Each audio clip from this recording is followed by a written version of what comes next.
فاطمہ کا محل تھا، یہ زہرا کا مقام، اس کے سب فرد مشیت کی زبان رکھتے ہیں۔ گھر میں معصومہ کے داخل ہو اجازت کے بغیر اتنی ہمت ملک الموت کہاں رکھتے ہیں، اتنی ہمت ملک الموت کہاں رکھتے ہیں۔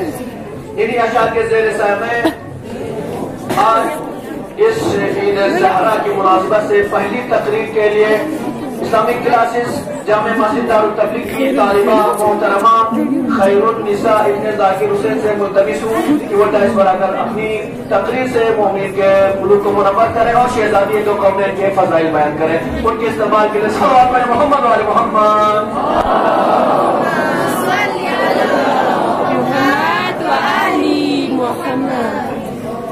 اعوذ باللہ من الشیطان الرجیم، بسم اللہ الرحمن الرحیم، وبہ نستعین وہو خیر المعین، نحمدہ ونستعینہ علی رسولنا الکریم، اما بعد۔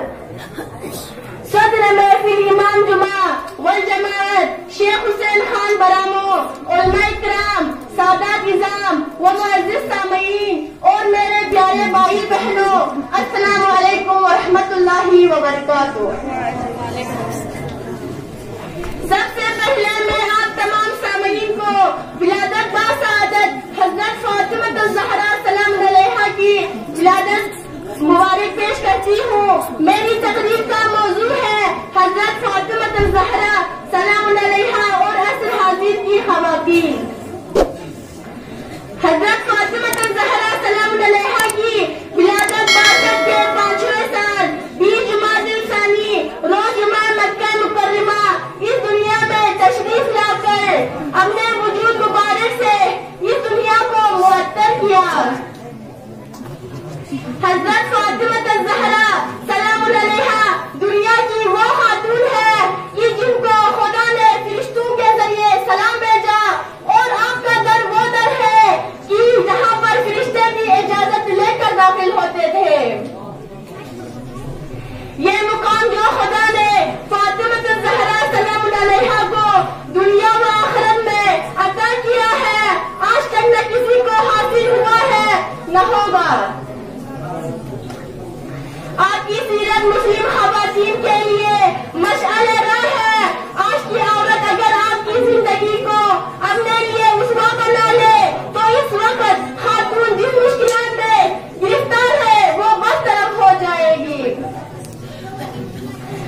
حضرت زہرا علیہ السلام نے پردے میں رہ کر تدریس بھی کی، تبلیغ بھی کی اور اپنے حق کے لیے آواز بھی بلند کی۔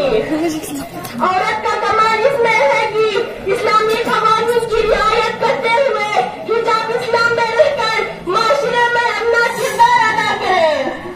تو میں آپ تمام سامعین سے بھی یہی کہنا چاہوں گی، اپنی ماں بہنوں کو فاطمہ الزہرا سلام علیہا کی تعلیم دے اور ان کی سیرت ان کے سامنے رکھے تاکہ ہماری ماں بہن فاطمہ الزہرا سلام علیہا کے راستے پر چلے۔ تو میں دعا کرتی ہوں، خدایا بحق الجاد معصومین علیہ الصلوات والسلام ہم سب کو سیرت فاطمہ الزہرا سلام علیہا پر چلنے کی توفیق عطا فرما۔ خدایا فرزند زہرا امام زمانہ علیہ السلام کے ظہور میں تعجل عطا فرما اور ہم سب کو امام زمانہ علیہ السلام کے انصار میں شمار فرما۔ السلام علیکم ورحمۃ اللہ وبرکاتہ۔